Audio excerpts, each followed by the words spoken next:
Bună, dragii mei, bine ați venit, bine ați revenit. Eu sunt Meme și, ca de obicei, înainte de toate, vă reamintesc în primul rând că sunteți minunați și puternici. Astăzi voi face o citire generală pentru previziunile zilei 23. Să vedem, de fapt, ce ne poate aduce o vibrație 23.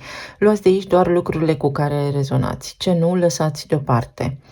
Vă mulțumesc tuturor celor care faceți parte din comunitate, care sunteți aici de fiecare dată, pentru sprijin, suport și pentru mesaje. Iar celor care sunteți noi, vă urez bine ați venit.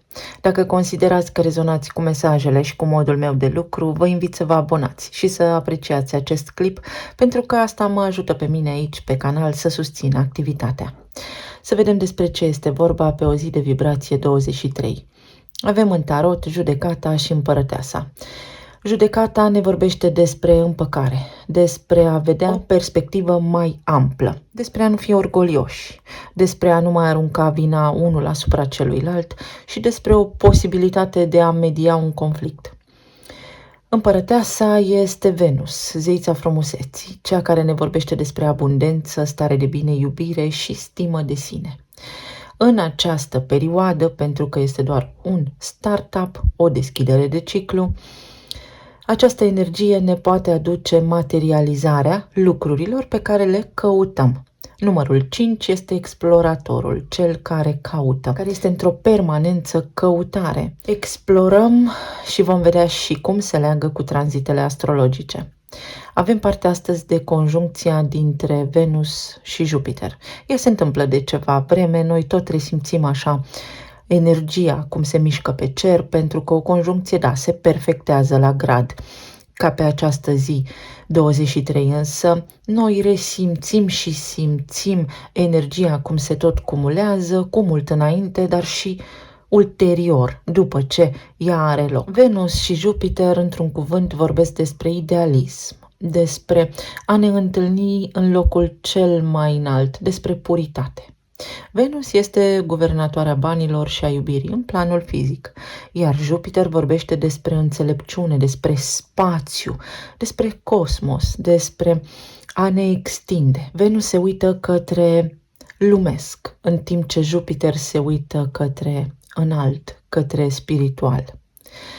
În acest context, această energie dintre Venus și Jupiter fac opoziție cu luna din Scorpion. Scorpionul este cel care ne arată traumele și fricile. Este puternic pentru că doar din aceste traume și frici învață și așa vede lumina. Astfel că s-ar putea ca un ideal de-al nostru să fie astăzi afectat de propria noastră percepție, pentru ca noi să devenim mai înțelepți, să ne mutăm din percepția subiectivă, personală, într-o perspectivă amplă și foarte spirituală. Avem în continuare tensiunea dintre Mercur în Taur și Pluto în Vărsător. Pluto în Vărsător este o energie a extremelor, în timp ce Mercur în Taur spune nu vreau extreme. Am răbdare și construiesc încet, pas cu pas totul, pentru a mă asigura că ceea ce construiesc acum durează, este stabil în timp. În timp ce soarele s-a mutat în semnul jovial al gemenilor și ne îndeamnă către bună dispoziție, către a fi sociabili, a sta de vorbă. Pe sezonul gemenilor, oamenii parcă înfloresc, se regăsesc, ies în oraș sau stau mai mult de vorbă. Ne permite, e drept, și vremea de afară. Dar este de remarcat totuși toată această conjunctură astrală care ne împinge practic de la spate să ne trezim în conștiință, să vedem că poate ceea ce căutăm noi nu este în exteriorul nostru prin arhetipul venusian, ci mai degrabă prin cel jupiterian, pentru că Jupiter este și el coguvernator de pești, unde se regăsește în acest moment Saturn, dar și celălalt guvernator al peștilor, Neptun. Iar Neptun este o octavă superioară a planetei Venus. Deci este un dans între Jupiter, Neptun și Saturn, care ne spun că de îndată ce noi conștientizăm că lumea asta în care trăim este o schemă mai mare și mai amplă decât tu și eu, atunci lucrurile capătă sens când devenim înțelepți. Este o energie foarte filosofică, o energie a poeților. Așadar, dacă ne îndreptăm atenția către lucruri frumoase, avem doar de câștigat. Jupiter și Venus s-au regăsit evident ultima dată aici în Taur, tot pe tranzitul lui Jupiter în Taur acum 12 ani. Așa se face că noi tot pornim cicluri de viață, uităm ce s-a întâmplat sau nu mai ținem minte ce s-a petrecut în momentul în care a pornit ciclul de viață, care indică acest idealism.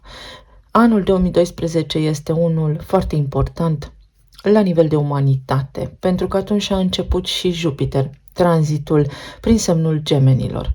Semnul Gemenilor este un semn dual, este un semn mutabil. Așadar, avem în permanență această alegere la îndemână. Să ne stabilizăm, să cercetăm, să ne cultivăm mai mult interiorul, cunoștințele, dar să devenim și înțelepți. Să vedem acum ce ne aduce energia zilei și în cărțile oracol. Să vorbim despre ceea ce simțim. Spune ce ai pe suflet, spune ce ai în minte. Un bănuț pentru gândurile tale, ar spune această carte. Și aici vedem păpădia.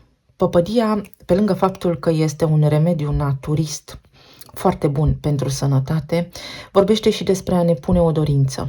Să fim atenți la lucrurile pe care ni le dorim, pentru că inconștient noi, după cum spuneam, prin intențiile noastre manifestăm și ulterior ne regăsim în cazuri sau situații care ne displac, deși noi am fost autorii manifestării în primă fază.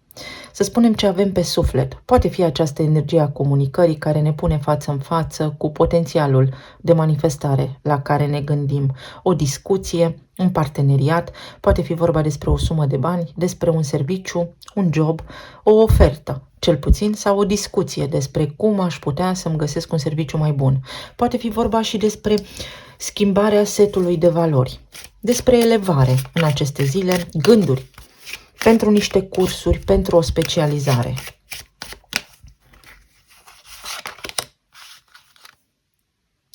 Progres și, evident, dorințe.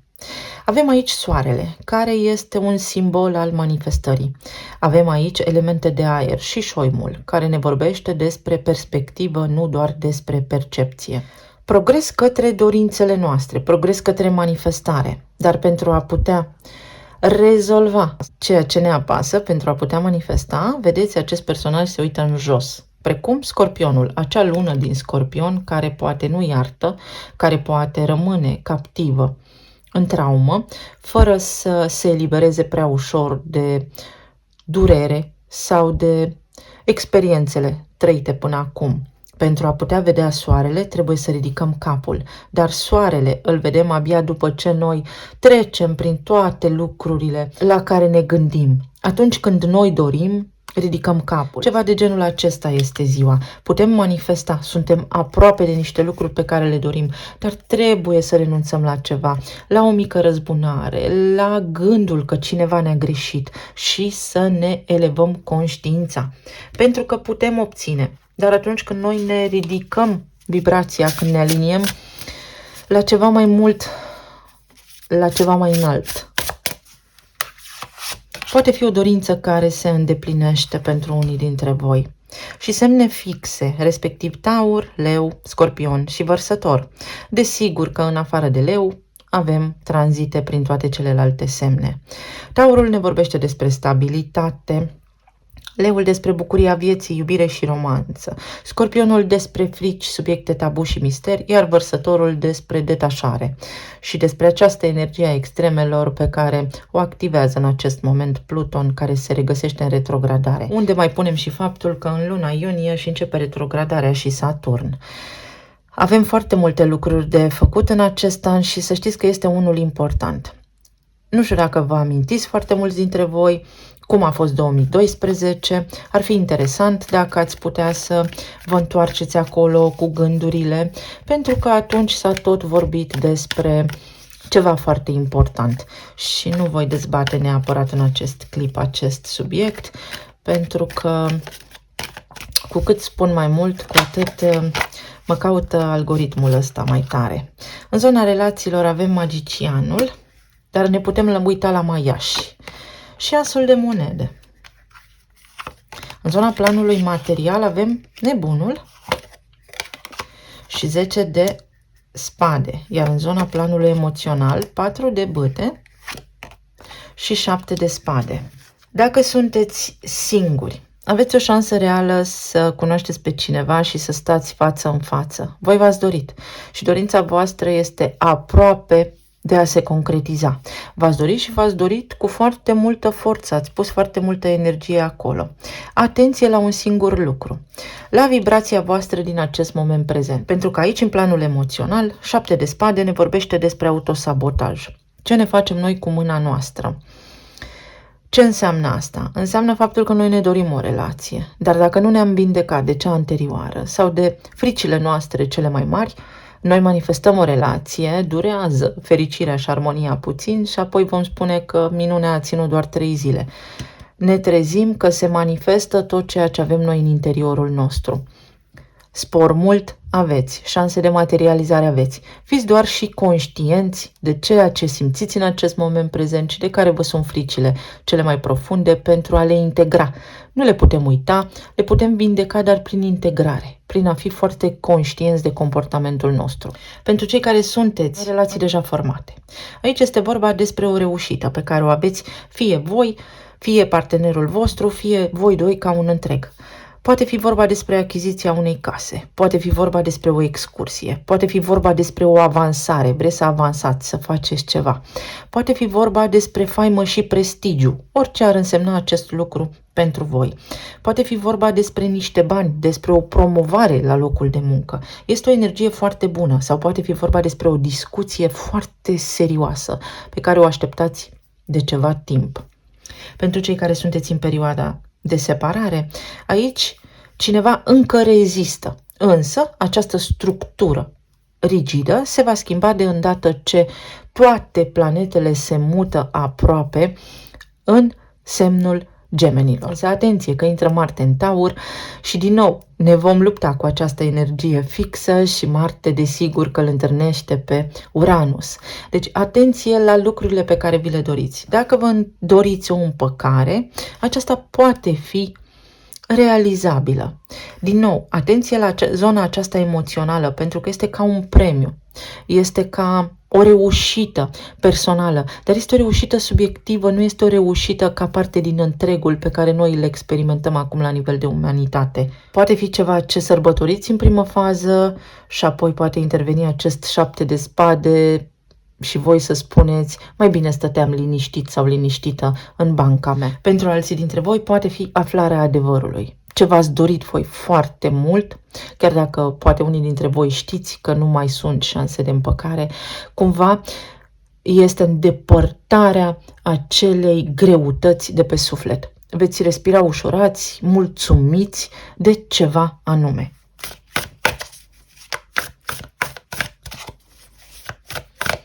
Sunt tot soiul de surprize, da? Pentru că am spus că pot apărea și răsturnări de situație.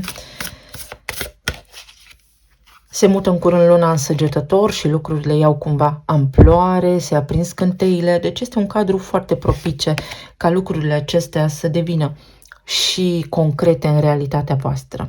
Prințesa de bâte, foarte mult curaj astăzi, este o energie destul de magnetică, pentru că ne apare și leul aici, este multă chimie, este mult magnetism, este încredere și știți că atitudinea face totul.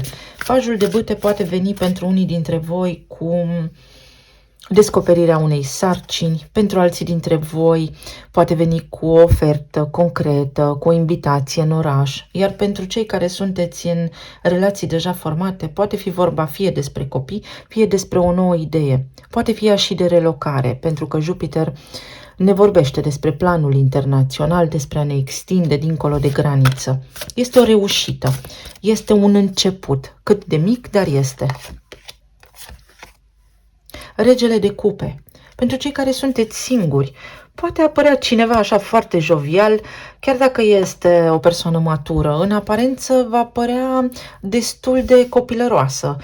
Se pot petrece acest gen de lucruri pe sezonul Gemenilor, pentru că cei care au foarte multe planete prin Gemeni, așa, în general nu prea și arată vârsta.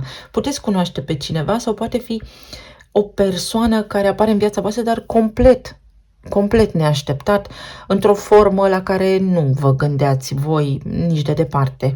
Cineva care chiar este potrivit pentru voi, cineva cu sufletul deschis, care este sincer și își dorește realmente o relație. Pentru cei care sunteți în cupluri deja, aici este vorba despre o declarație de iubire, este vorba despre a începe ceva nou, despre a vă întinde reciproc, o mână de ajutor. Știu că ești aici pentru mine, știi că sunt aici pentru tine. Este o discuție foarte, foarte serioasă, indiferent despre ce subiecte vorbiți voi astăzi sau ce idee atingeți. Este o discuție serioasă prin care vă bazați unul pe celălalt. Sau, pentru unii dintre voi, poate fi vorba despre acel curaj, despre acea intenție de a face altceva, de a vă elibera din această energie fixă, pentru că ați stat foarte mult în acest cuplu și în sfârșit prindeți curaj să vă eliberați. Și acest lucru poate fi. Aici este cineva care cumva vă așteaptă, dar încă nu este oficială o relație. Iar pentru cei care sunteți în perioada de separare, da, poate fi așa ca un trăznet tipic lui Uranus, să aveți parte în aceste zile de o revenire a cuiva dintr-o dată în viața voastră, care să vă și spună că are sentimente pentru voi. Aici cineva are sentimente pentru voi. Ideea este următoarea, că s-ar putea să vă blocheze această declarație sau afirmație, pentru că, pe lângă faptul că vine neașteptat, nu este în acord cu faptele persoanei respective și atunci să existe acest sentiment de îndoială. Totuși, știu, îmi spui, te înțeleg, dar nu te cred. Să vedem mai departe. Pot fi niște dubii.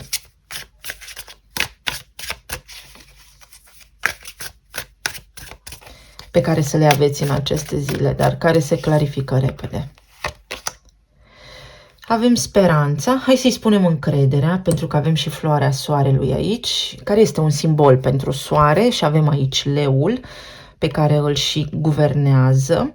Încrederea că puteți. Cu cât sunteți mai încrezători în aceste zile și cu cât vă aliniați mai mult la lucruri bune, cumva lucrurile se manifestă în viețile voastre. Poate nu astăzi, poate nu mâine, dar să ne reamintim ce am spus. Se deschide un nou ciclu care durează, care are legătură cu siguranța voastră, cu banii și cu stima de sine și cu voi la nivel individual, dar și cu voi ca parte dintr-un cuplu. Să știți că Jupiter în Gemeni, pe lângă faptul că este o energie benefică, nu este chiar cel mai bun cadru în care îl putem regăsi pe Jupiter. Jupiter în Gemeni este în detriment, nu are atât de multă forță, poate începe multe lucruri și le poate abandona pe parcurs. Cam despre asta este vorba aici. Sunt începuturi și va ține fix de voi prin energia aceasta din Taur, cum să faceți ca lucrurile să reziste, pentru că șanse apar. Și este, iată, energia manifestării. Și confesiuni. Celor care sunteți singuri, iată cum cineva care vă spune astăzi un mic secret sau vi se confesează, poate să vă devină și partener de viață. Sau pur și simplu aflați că cineva este interesat de voi. Cel puțin unii dintre voi, pentru că voi sunteți mulți, iar eu doar una. Cine intră în rezonanță cu acest potențial mai mult, are mai mari șanse de materializare, pentru că așa funcționează lucrurile, nu pentru că așa spun eu. Pentru cei care sunteți în relații deja formate, aici este vorba despre încredere, vreți o garanție și unii dintre voi chiar o obțineți. Este o garanție despre sentimentele partenerului sau poate partenerul vrea o garanție din partea voastră. Își dorește foarte mult ceva și are nevoie de susținerea voastră sau vrea pur și simplu să știe ce să facă sau poate își pune întrebări. Ce să fac pentru că nu mai sunt sigur sau sigură? Lucrurile acestea pot ieși în lumină.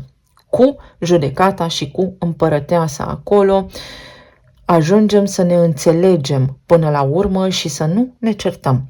Iar pentru cei care sunteți în perioadele de separare, aflați ceva. V-am spus, unii dintre voi s-ar putea să aveți acest șoc că cineva revine din trecutul vostru și dintr-o dată, pur și simplu, își deschide sufletul și vă spune tot ceea ce v-ați gândit voi și ați fi vrut să auziți cu mult în urmă. În planul material, nebunul și 10 de spade. După o lungă perioadă de întuneric, pentru că tot am făcut comparația cu arhetipul scorpionului, uite că răsare soarele, ștergem cu buretele și o iau de la început. Poate sunteți testați, aveți diverse tensiuni în această zonă a planului material și pentru simplu fapt că nu v-ați pierdut încrederea, iată că aveți acum ocazia să o luați de la început. Unora dintre voi vi se îndeplinește ceva, reușiți ceva și nu mai sperați că se întâmplă. Pentru alții dintre voi, eliminați voi cumva un blocaj de la locul de muncă, fie că este vorba despre o tensiune, o discuție, o bârfă acolo, la nivel de colegialitate, fie că este vorba despre o reușită, unde nu puteați să ajungeți înainte, ajungeți acum, este un fel de manifestare, dar trebuie să visați mare, în sensul că să aveți foarte multă încredere în voi în această perioadă. Iar pentru alții dintre voi s-ar putea să vină această perioadă cu, nu aș spune concediere, cu un fel de ultimatum.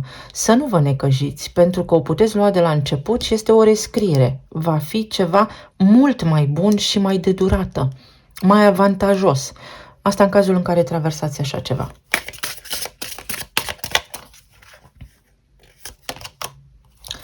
Avem 3 de spade și regele de bâte. Dar ceva ce inițial vă supără, să știți că după va aduce bucurie. Greu de crezut, dar noi nu vedem decât din A în B. Nu vedem și dincolo de cortină, doar ce se petrece așa, pe scenă, în lumina reflectoarelor. Și aici, în culise, pentru voi este pregătit ceva. Fie este o discuție cu un șef care nu vă este pe plac astăzi, fie dacă sunteți la pensie, aveți așa cumva senzația că nu mai aveți nimic de făcut. Vă revine cheful de viață, este energia leului și leul îi spune, bine, dar tu ce-ți dorești? Este și o energie a copilului, atât interior cât a copiilor în general, care se bucură de tot. Și veți vedea că există ceva aici care vă reanimă sufletul, vă aduce o bucurie. Este soarele. Pentru alții dintre voi poate fi o trădare a cuiva care vă supără și care vă cere iertare și voi acum să vă întrebați, sunt dispus sau nu să iert persoana asta și să o luăm de la început. Steaua. Veți fi ghidați către cea mai bună decizie, astfel încât să fie bine pentru toată lumea. Vi se arată un drum. Vedeți, dacă un drum vi se închide, altul vi se deschide. Înainte ca acest nou drum să vi se deschidă, încercați doar să rămâneți lucizi și răbdători, pentru că veți vedea că lucrurile se rezolvă. Poate fi vorba despre o casă, poate fi vorba despre un pământ, poate fi vorba despre o deplasare sau poate fi vorba despre o discuție care vă vindecă. Să fie așa o interacțiune aici între planul material și cel emoțional și medical. O reușită medicală când nu mai credeam sau când nu știam cum să fac pentru a obține. Un refuz, ceva ce v-a fost refuzat anterior, acum devine posibil. Rebelul. Să nu vă enervați. Și, exact cum am spus, să aveți un pic de răbdare pentru că lucrurile se rezolvă. Poate aici aveți de-a face cu cineva care pune foarte multă presiune pe voi și voi sunteți realmente epuizați, psihic obosiți la locul de muncă sau poate aveți ture de noapte și sunteți sleiți de putere. Încercați să punctați foarte bine și foarte clar ceea ce aveți pe suflet, pentru că este corect și ceea ce este corect nu are cum să fie și greșit. Aici, la nivel emoțional, o poveste întreagă. Ceva se sărbătorește. 7 de spade vorbește despre autosabotaj în acest context și vorbește despre faptul că voi spuneți că sunteți bine, dar în fundul inimii voastre nu sunteți neapărat foarte bine. Este o încăpățânare. Vreau să mă bucur și nu pot. Sau dacă cineva mă întreabă cum sunt, eu spun bine, dar de fapt mă cufund în durerea mea, în gândurile mele proprii. Și uite că puteți avea aliați, oameni care să vă ajute, mai ales dacă vă simțiți cumva singuri. Pentru alții dintre voi aici este vorba despre emoție negativă, dar strânsă cumva în zona toracelui și a bazinului. Să aveți grijă, încercați să faceți mișcare, ceva care să vă ajute, pentru că unii dintre voi s-ar putea chiar să plângeți, să aveți lacrimi, dar nu sunt lacrimi de tristețe, sunt lacrimi care vă eliberează, dar vă descărcați voi sufletul. Pentru alții dintre voi, în casă, să aveți grijă. Nu spuneți nimic din ceea ce ați putea să regretați după. Sau dacă cineva spune ceva, să știți că își va cere scuze ulterior. Să nu vă închideți sufletul când vă va cere iertare. Pentru alții dintre voi s-ar putea să auziți că o nuntă, o logodnă s-a anulat. Steaua. Și aici lucrurile, să știți că se remediază cum mai bine nu se poate. Este vindecare, aici poate fi mi-am pierdut speranța, dar uite că până la urma urmei te bucuri, te poți vindeca.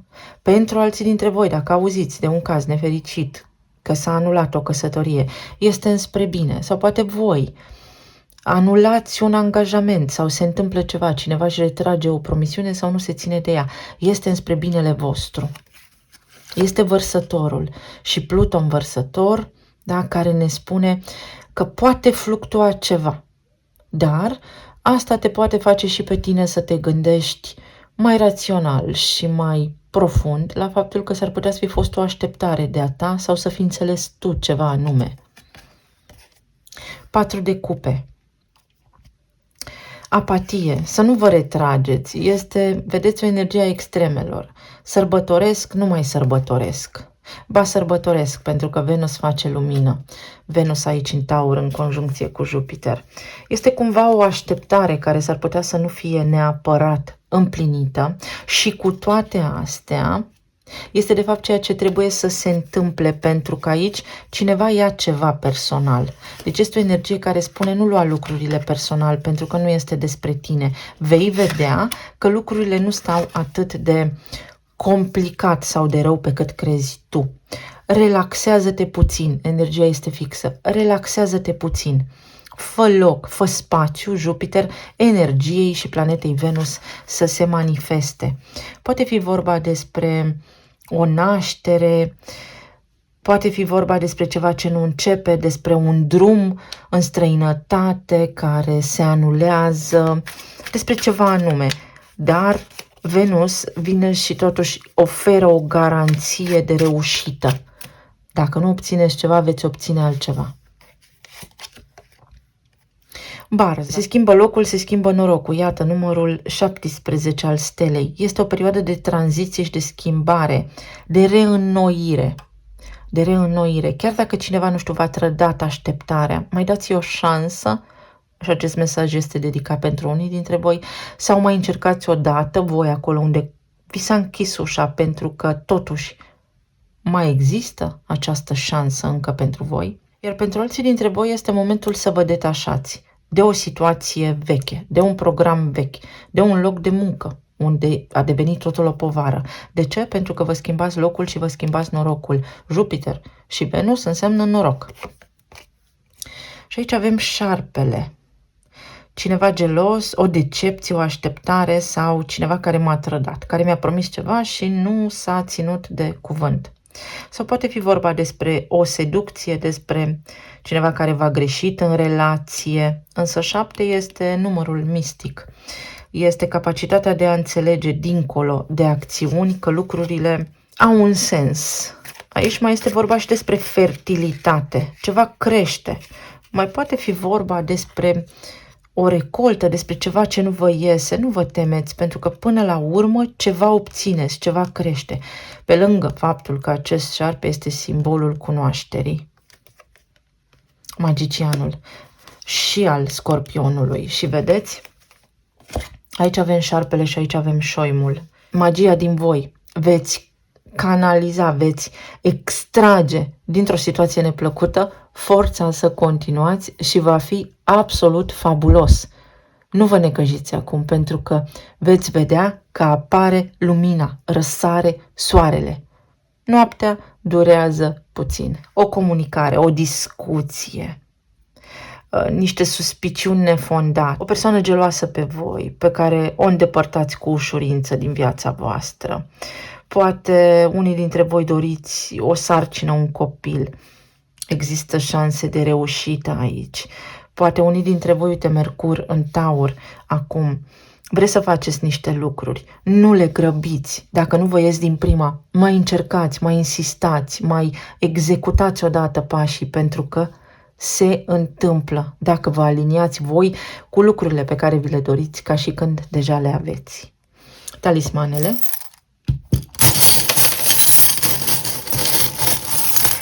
Ce interesant că au căzut din bol. Ia uite, un șoricel. Întâi văd negru în fața ochilor și am spus că este vorba despre a ne schimba percepția în perspectivă. Uite, este vorba despre o percepție personală sau oricât de rău ar părea, nu este finalul aici. Mai încercați odată. Ne ștergem ochelarii și lucrurile se rezolvă. Se descurcă o situație, lucrurile se aranjează și se ordonează așa cum vă este vouă mai bine în acest moment prezent. Este un pic dramatică perioada, da, pentru că avem leul aici, dar ce este val, cavalul trece. Ia uite. Scăpăm de o situație și un număr 12, se închide un ciclu și din nou fac referire la anul 2012. Se schimbă ceva. Este o nouă linie. A venit timpul, ora 11 și 11. O aliniere bună. Schimbarea vibrației.